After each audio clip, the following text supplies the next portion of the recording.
Hi friends, welcome to my YouTube channel. ఈరోజు recipe గుత్తి వంకాయ curry. దానికి కావాల్సిన ఐటమ్స్: గరం మసాలా, సాజీరా, కొద్దిగా జీలకర్ర వేసుకోండి మిక్సీ జార్లోకి. పల్లీలు మంచిగా వేయించుకొని పక్కకు తీసి పెట్టుకోండి. అందులోకే నువ్వులు వేసుకొని, కొంచెం మెంతులు వేసుకొని అవి కూడా వేయించుకోండి. వేగాక మిక్సీ జార్లోకి తీసేసుకోవాలి.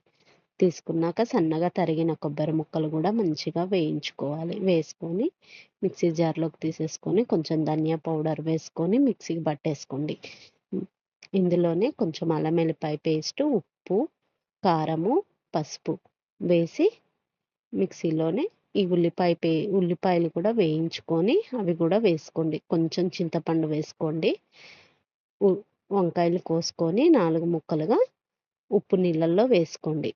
అదే దీంట్లోకి కొంచెం ఆయిల్ వేసుకొని జీలకర్ర, మెంతులు, ఉల్లిపాయలు, పచ్చిమిర్చి, కరివేపాకు వేసుకొని మంచిగా వేయించుకోండి.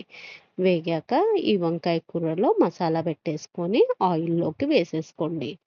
వేసుకొని కలుపుకొని కాసేపు మూత పెట్టేసుకొని మగ్గనిచ్చుకోవాలి. మగ్గాక మూత తీసి ఆ మసాలా వేసేసుకొని ఇంకాసేపు మగ్గనిచ్చాక తగినన్ని వాటర్ పోసుకొని మంచిగా ఉడికాక కొంచెం కొత్తిమీర వేసుకొని మళ్ళీ కాసేపు మూత పెట్టుకొని మగ్గనిచ్చుకున్నాక మన గుమగుమలాడే గుత్తి వంకాయ కర్రీ రెడీ. నా వీడియో నచ్చితే లైక్ చేయండి.